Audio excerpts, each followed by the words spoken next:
आज के deep dive में आप सबका स्वागत है। हमारे पास भारतीय शास्त्रीय संगीत के आधुनिक दौर से जुड़े कुछ बहुत ही दिलचस्प स्रोत हैं और हम कोशिश करेंगे इनमें से कुछ ज़रूरी बातें निकालने की। हमारा फोकस रहेगा करीब 18वीं सदी के अंत से लेकर 20वीं सदी के मध्य तक, है ना। हम ये देखेंगे कि संगीत को समझने का, उसे क्लासिफाई करने का और हाँ, लोगों तक पहुंचाने का तरीका कैसे बदला। तो चलिए शुरू करते हैं। हाँ, और हमारा मकसद सिर्फ ये जानना नहीं है कि क्या हुआ, बल्कि क्यों हुआ और उसका असर क्या रहा। जैसे ये बिलावल ठाठ है जो आज शुद्ध माना जाता है, ये कैसे हुआ?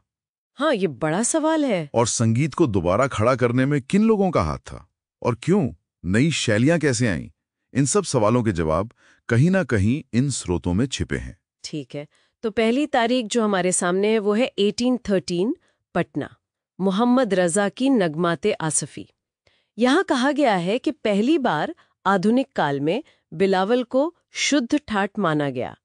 ये कितना बड़ा बदलाव था उस वक्त। हाँ, ये बहुत बड़ा कदम था। देखिए, सदियों से एक राग रागिनी सिस्टम चला आ रहा था। वो थोड़ा कह सकते हैं अस्पष्ट था। उसमें कई अलग अलग मत थे। हाँ, काफी कंफ्यूजन था शायद। बिल्कुल। तो रजा ने न सिर्फ बिलावल को शुद्ध कहा, बल्कि 6 राग और 36 रागिनियों का एक नया साफ सुथरा ढांचा भी दिया। ये एक तरह से व्यवस्था लाने की कोशिश थी। दिलचस्प बात यह है कि ये ख्याल शायद अकेला नहीं था, क्योंकि स्रोत ये भी बताते हैं कि इससे कुछ ही दशक पहले, मतलब 1769 से 1804 के बीच, जयपुर के महाराजा सवाई प्रताप सिंह ने भी एक बड़ा संगीत सम्मेलन किया था। हाँ, बिल्कुल सही। और उस सम्मेलन के बाद उन्होंने किताब भी लिखी, संगीत सार। उसमें भी यही बात थी कि बिलावल ही शुद्ध ठाठ है। अच्छा। तो साफ है कि ये कोई एक व्यक्ति का विचार नहीं था। उस दौर के जो संगीत के जानकार थे, विद्वान थे, उनके बीच एक मंथन चल रहा था। एक नई स्पष्टता की तलाश थी शायद। और इसी कड़ी में आगे बढ़ते हैं। 1842 में कृष्णानंद व्यास की संगीत राग कल्पद्रुम का जिक्र है। इसमें हजारों ध्रुपद और ख्याल थे। ये तो बहुत बड़ा कलेक्शन लगता है। विशाल तो था, इसमें कोई शक नहीं। पर इसमें कह सकते हैं कमी थी। वो थी स्वर लिपि, यानी नोटेशन। वो इसमें नहीं था। ओह, तो फिर उसे आज समझना या गाना तो मुश्किल होता होगा। हाँ, बिल्कुल। आज के हिसाब से मुश्किल है, लेकिन ये दिखाता है कि वर्गीकरण के साथ साथ जो रचनाएं थी, उन्हें सहेजने की, जमा करने की कोशिश भी हो रही थी। और एक और ध्यान देने वाली बात है इसी समय की, क्या? कि जब उत्तर भारत में ये सब चल रहा था, क्लासिफिकेशन वगैरह, तो दक्षिण भारत में तंजोर जैसे सेंटर्स में त्यागराज, श्यामा शास्त्री जैसे महान लोग कृति जैसे नए फॉर्म्स विकसित कर रहे थे।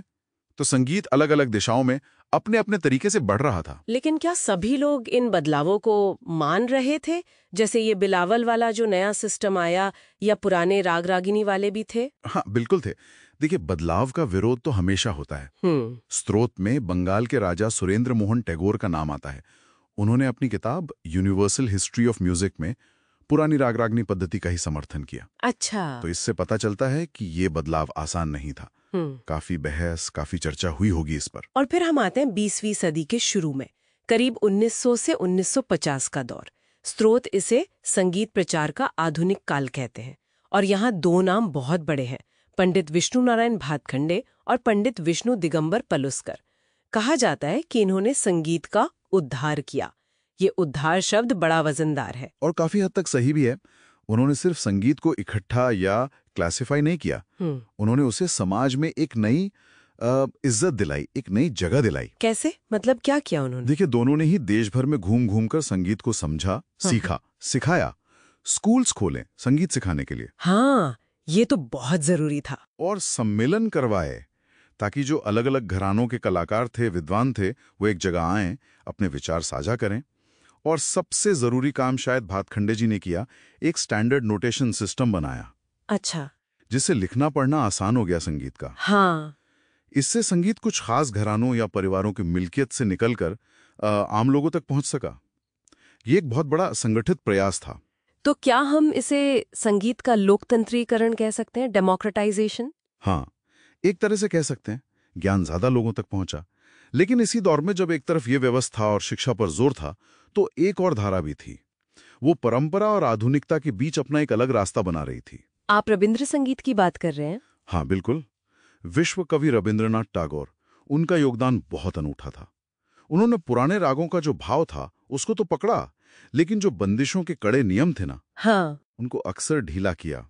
बंगाली लोक संगीत के तत्व मिलाए, और सबसे बड़ी बात, उन्होंने अपनी कविता को, अपने साहित्य को संगीत से ऊपर रखा। संगीत उनकी कविता के भाव को व्यक्त करने का माध्यम था। ये तो उस समय के शास्त्रीय माहौल के लिए काफी अलग सोच रही होगी। बिल्कुल क्रांतिकारी सोच थी।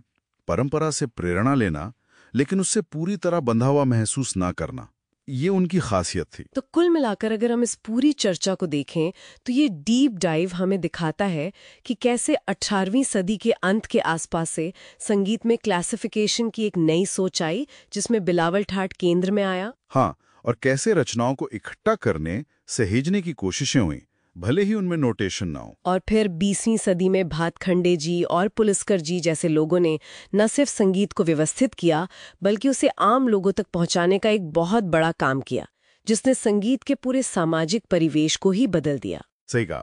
और साथ ही रविंद्रनाथ ठाकुर जैसे प्रयोगधर्मी कलाकार भी थे, जिन्होंने दिखाया कि परंपरा के अंदर भी नई चीजें करने की कितनी संभावनाएं हैं। बिल्कुल।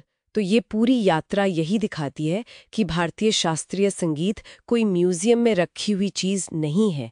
ये एक जीती जागती, हमेशा बदलती, विकसित होती परंपरा है। हाँ, जो हमेशा नए विचारों, नई चुनौतियों का सामना करती आई है और करती रहेगी। और ये हमें आज के लिए एक बहुत जरूरी सवाल पर लाकर छोड़ देता है ना। हाँ, सोचने वाली बात है कि आज का जो डिजिटल युग है, जहां संगीत बनाना, सीखना, फैलाना सब कुछ कितना आसान हो गया पहले के मुकाबले। हाँ, बहुत ज्यादा। तो क्या ऐसे में हम अपनी इस गहरी विरासत की जड़ों को सहेजने और इसके जो स्वाभाविक विकास की नई कॉम्पलें फूट रही हैं, उनके बीच एक सही संतुलन, एक सही बैलेंस बना पा रहे हैं? इस पर हम सबको सोचने की जरूरत है।